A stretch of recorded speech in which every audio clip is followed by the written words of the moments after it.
excited to talk about stuff and things with you. Specifically, you talk about insurance, and we're talking about auto theft because that's something that's affecting everybody right now. It is such an issue right now. It is, really on the heels of the vehicle theft summit nationally. I mean, it's on the minds of everybody because we all know somebody that has either been affected or you may have been affected yourself. And I think it's about the vigilance now. It's about really trying to educate drivers across the province. And really what I keep saying is it doesn't matter whether you have a high-end vehicle or not. You need to protect yourself. For sure. And people really think that if it's not a Mercedes or a Ferrari, they're okay. And that's not the case. Vehicles of all makes and models are being targeted for theft, and they may have different purposes behind those thefts, but they're still targets and it's still happening. Absolutely. I mean, there's always going to be those crimes of opportunity. And, we know that we have those top 10 lists that are the most stolen. And I keep telling people, just because your car is not on that list does not mean you are free and clear. Like, you still have to be vigilant. We did research last year, and we saw it. We did it twice, and we found that 80% of drivers lock their doors, which means 1 in 5 don't. And again, we talk about entry to vehicles. How do they get stolen? I mean, if you leave it wide open for people to access, that's an immediate habit change that people could look at. Well, I used to be an auxiliary officer, and one of the programs we did when we were patrolling the shopping centers was lock it or lose it. We would go in and leave a flyer inside your vehicle to give a visual reminder of, hey, we opened your door because it was unlocked. Here's a flyer saying you shouldn't do that. And people, I was shocked. Now, I get it in a convertible. People leave their doors unlocked so nobody cuts their rag top. I get it. And that's because they've had a bad experience. But generally speaking, locking your vehicle is the best way to start protecting. It really is. I mean, you start there. I mean, we did a lot of research, and we found that of people that have garages, they're not using the garages. So again, we're heading towards spring. I mean, we're hoping it's on the horizon. As you start doing that spring clean out, make it accessible. Get that vehicle in there because, again, that's an extra deterrent. We talk about all the things that people need to do to keep their car safe, but there's those habits. Locking your doors, using a garage if you have it. Not everybody has it, unfortunately, but if you're not using it and you do have it, make it a plan.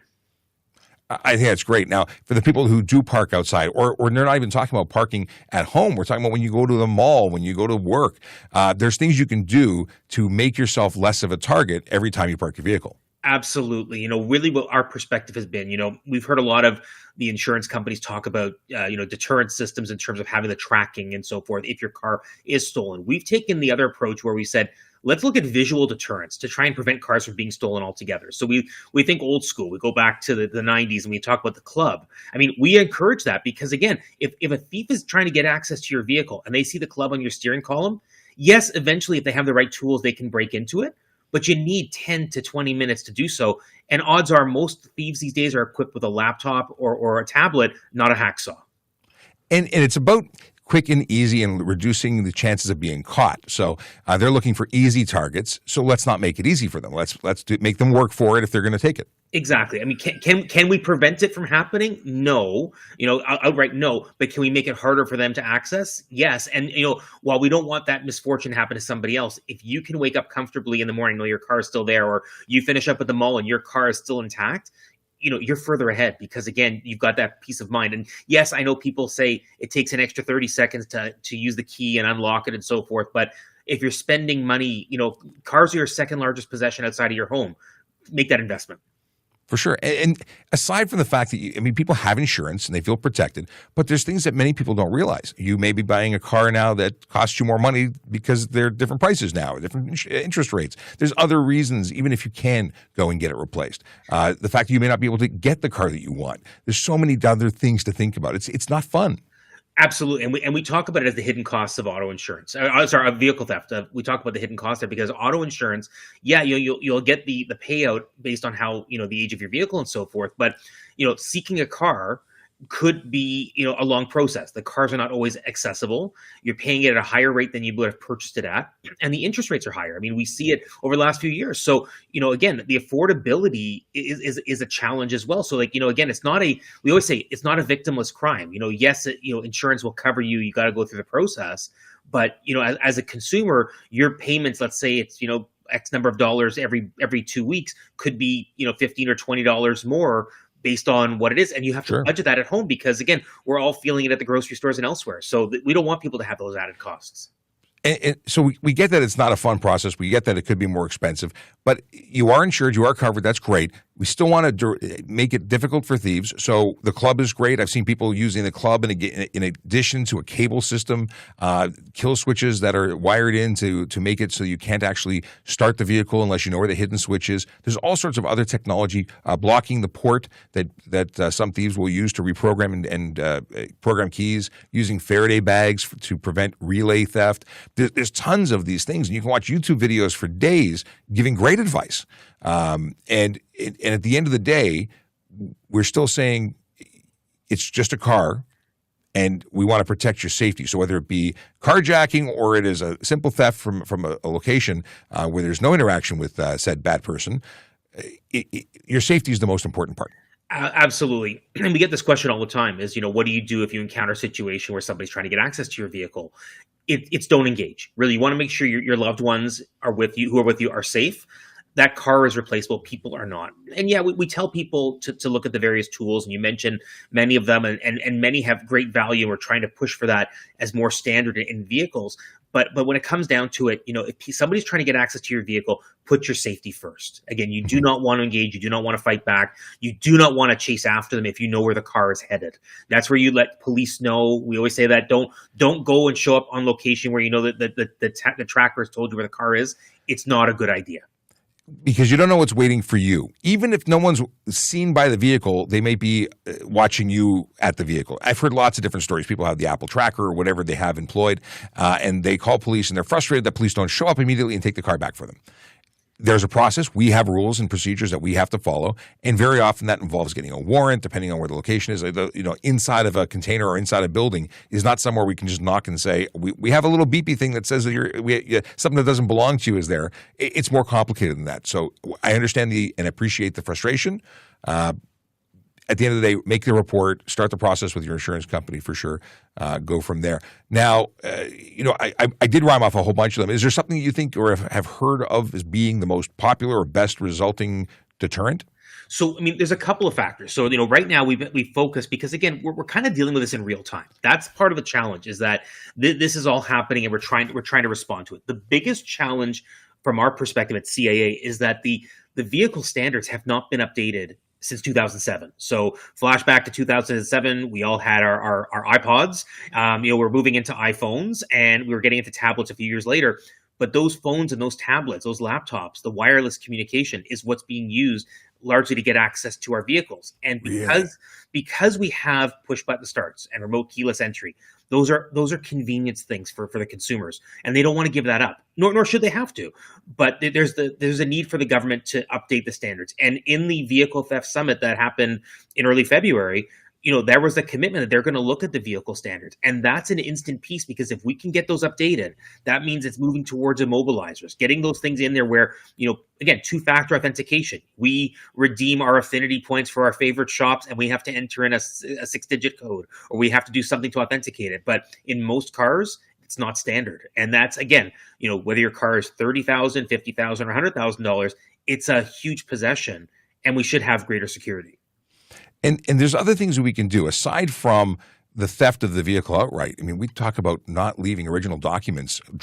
There are people who leave their wallets in their cars. There's people who leave their ownership document there. We really strongly suggest copies, not originals, because if someone gains access to your vehicle, whether they take the vehicle or they're just scoping it out for later, you don't want them changing or having the access to the ownership to be able to forge it and transfer the ownership. We've even heard the horror stories where somebody's left their extra keys in the car. And when you think about the remote keyless entry, your keys in there, they can replicate it very easily because it's sitting there waiting for you. So you've made it so simple for a thief, because you mean well, but realistically, you've just made the process of theft so much easier for somebody. And also leaving keys to your home in your car. You get into the car, then suddenly they're inside your place, whether it's the day they steal your vehicle or sometime in the future. There's just so many things to think about, and leaving the goodies out for them to take, it really, really hurts you and helps them. There was something else. I was told once that the one of the best security devices that was ever employed in vehicles was way back. General Motors used to have chips in keys. And that was apparently one of the most secure anti-theft devices that was ever introduced, because it needed that chip to start the car. Yeah, there's different things that have been out there. Even at the vehicle theft summit, one of the manufacturers was talking about how their particular key fob has an off switch where you can turn it off. But it's two parts. One, most people don't know about that. and two, most people wouldn't know how to do that. So again, if they have that as part of the system, they should market that more. Again, Yeah. I mean, is it going to solve the problems? No, but will it provide people more assurance that they can turn it off? Yes. And again, that's if they have that type of a kill switch on the remote keyless entry, that's great. But again, we should all share that responsibility of trying to communicate and educate. It only deals with that type of theft. The truth is, if they really want it, whether they pull a tow truck up to your door, they can do whatever they want because they don't follow rules. It's Right. whatever very frustrating. What else, in terms of statistics, are you seeing just tremendous numbers? I've heard some scary stats suggesting that, every day X number of cars are going missing. The latest numbers that came out not too long ago was that a car is stolen in Canada every 5 minutes. And that is startling. Again, that's not high end vehicles necessarily all through there, but on average, when you look at the numbers, it's every 5 minutes. And in Ontario, I think it's about 20 minutes, give or take. So, the numbers are quite startling. So, that's 3 an hour, all through the day. So, again, those are scary numbers, and we all play our part, and we do our best to try and prevent it from happening. We talked about the need. This happened at the summit as well, but the need for stronger laws, and there was commitments from the ministers in Ottawa that they were going to look at what the opportunities were through the criminal code, because again, that type of deterrent, knowing that if you are caught in any part of the efforts, whether it be staking out or getting access to the vehicles, that there are tougher penalties, that's going to serve as a deterrent as well, because many people see it as I'm going to get paid X dollars to get the car. It's still more lucrative than paying the fine. Now, what happens afterwards? I've been hearing that we've located a lot of vehicles now, or more and more vehicles are being located after they're being stolen and they're being recovered. I've also heard the stories that many people have seen on the news where they're now showing up overseas, and private investigators are physically verifying that, yes, in fact, that is Bob's car from Thornhill that is now in somewhere in Africa or something. It does happen. There's a couple of challenges. The ones that are recovered here, there's I'd say about 20 to 25% that are intended for domestic. They've gone through revinning and so forth, where they're sold unassumingly to other people, not knowing that it's a cloned vehicle. The ones that go overseas, repatriation is expensive. So, they may relocate them. Is it affordable? Is it able to get it back? Do we know the condition that it's in? A lot of times, vehicles that are recovered have gone through significant damage. They've ripped out certain elements of the systems that the cost to repair may exceed the value of the car. So, Wow. These are again, we're talking about worst case scenarios, but it used to be a situation where somebody was getting access to a car. I remember when I was in my 20s, I caught somebody trying to steal my car, and with keys and a push button lock. But again, like that happens. Like, people are going to try to get access, but a lot of times they're doing a lot of damage to get access to the cars and then fixing them up later, and then they're overseas. So it's a challenge. I don't know if I want my car back after it's being used for whatever it was being used for. Not fun. What is the biggest message that CAA and you would like to share? The biggest piece that we really try to highlight is, what consumers can do to protect themselves, because there's so many little things that are part of our daily habits that people could do right now. So I mentioned earlier about locking your doors. If you're not doing it, start today. If you have a garage, you're not using it, is your next cleanup, get that as part of your agenda. If you keep your keys at the front of the house on a hook, consider somewhere else to put them, because thieves will try to get into the house, easily to get access to those keys. Using the Faraday pouches to block out the signals, those types of steps are really important. If you're really concerned about a vehicle, say you have a higher end vehicle that you're really concerned about, consider a professionally installed, and I say professionally for a reason, a professionally installed immobilizer, aftermarket immobilizer. Mm-hmm. And the reason why I say professional is because you don't want to void manufacturer's warranties, where suddenly you do a weekend project and you've done more damage to the car than you otherwise would. But at least having that assurance that it's professionally installed gives you that peace of mind, because there is no one single solution other than to be vigilant. Again, and if you see something in your community that doesn't seem right, number one, tell your neighbors. Number two, tell police, because, again, community is great to look out for each other, and police, it's good to know so they can understand where there may be some behaviors that need to be watched. There's things that you can do habitually, like parking where there's good lighting, installing good, high-quality, motion-triggered lighting to really draw attention, and nobody likes to have the spotlight on them when they're trying to break in. So these are things that can help you along. But when you're going to the shopping center, park near light standards as opposed to in the back 40 where it's dark, where people have an opportunity to spend time. Time is a big thing. Exactly. And know where you're parking. I mean, that's part of the challenge. Like, we go to some of the bigger malls and you find a spot, but am I in, area A, area B, area C? And then, you have that anxiety. Is my car been stolen because you're nowhere near it? So have that identification. Something you talked about, that, of course, and I forget where I was going with this, but the hooks at the front of the house. Recently, we've always said don't put your keys where they can be easily found, but with people being willing to break into your house and potentially escalate matters to now using violence to get you to give the keys, now we're in a strange position where maybe it's not a bad idea to leave the keys in a more accessible place for said criminals because they could take the keys and leave, as opposed to maybe give you a hard time physically or directly. It's a valid point. I mean, it's hard because, again, thieves that want to get access are going to get access, and what we don't want to see is that violence. I mean, again, you don't want your family affected in any sort of way. It's a challenge because people who are coming after these vehicles know where these vehicles are. It's not a matter of coming by it by accident. They have done their homework. These are well organized operations. They know when, they know certain habits. That's the challenge. But more than anything else, we want people to be safe. And if somebody is breaking in, obviously you want to keep your family, your pets, whatever may be safe, because it's not worth fighting back. For sure. Something else, when we talk about trackers, we use them to track our vehicles, where they've gone, along with our luggage when we're traveling. That's another story. But there are criminals who are putting trackers on other people's vehicles to find out where high-end vehicles are going. And if you get an alert on your personal phone saying there's a tracker that's going with you that's unknown, that's something you could drive right to a police station and make a report, because we'll look at that. Absolutely. I think, if you start getting those notifications, you want to let police know, because again, that is evidence right there that helps people understand what's being tracked. And, again, the sooner you get that away from your car as well, the better it is, because then it's no longer tracking you.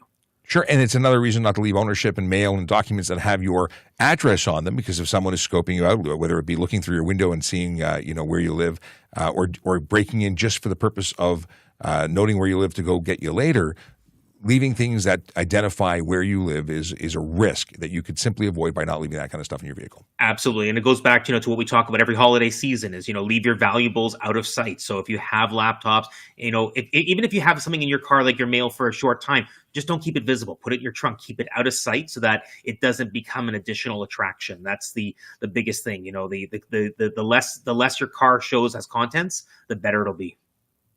I like it. Listen, we've covered a lot of information and fairly quickly. So I really appreciate that you got a chance to speak with me today, and we could share with our viewers all this great stuff. But again, as an opportunity on the way out, anything else that we should cover? Anything else? Do you have information that people as resources that they can go to on your website? Anything that we can share?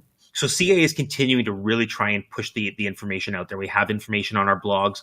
We are actually building more content over the course of the year to really try and educate. We're really trying to highlight that, but also working with police. I mean, we are really trying to, in the Toronto area, across the province, and arguably across the country, to really echo these messages. So we're trying to get that communication piece out there, and keep it safe. And again, make sure that you're doing your part, because again, it takes 30 seconds on your end to give yourself that opportunity to protect your car so much more. I think people see it as sometimes an inconvenience, but it's also the peace of mind that your car is safer than it would have been otherwise.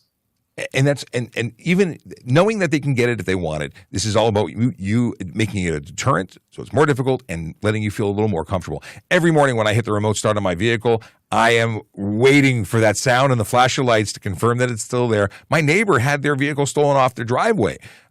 It's something that's affecting everybody in every neighborhood, around the world, really. And it's big business. There's a lot of money to be made in these vehicle thefts. So this is a conversation that you need to have with everyone you know. If you've gotten value out of this conversation, share the contents, whether you link to it directly or you become the person who knows stuff and things about auto theft and ways to prevent it. This is conversations you should have at the dinner table and when you're out for dinner with friends. Absolutely. And the conversation is ever changing. We are in a different conversation than we were 6 months ago on this. And I believe that if we did this again in 6 months, we'd be talking about things in a different state than it is today. I agree 100%. And maybe we'll connect again soon when we have updates and different stuff and things to update everybody on. Absolutely. Awesome. Well, listen, Elliott, thanks so much again. And we'll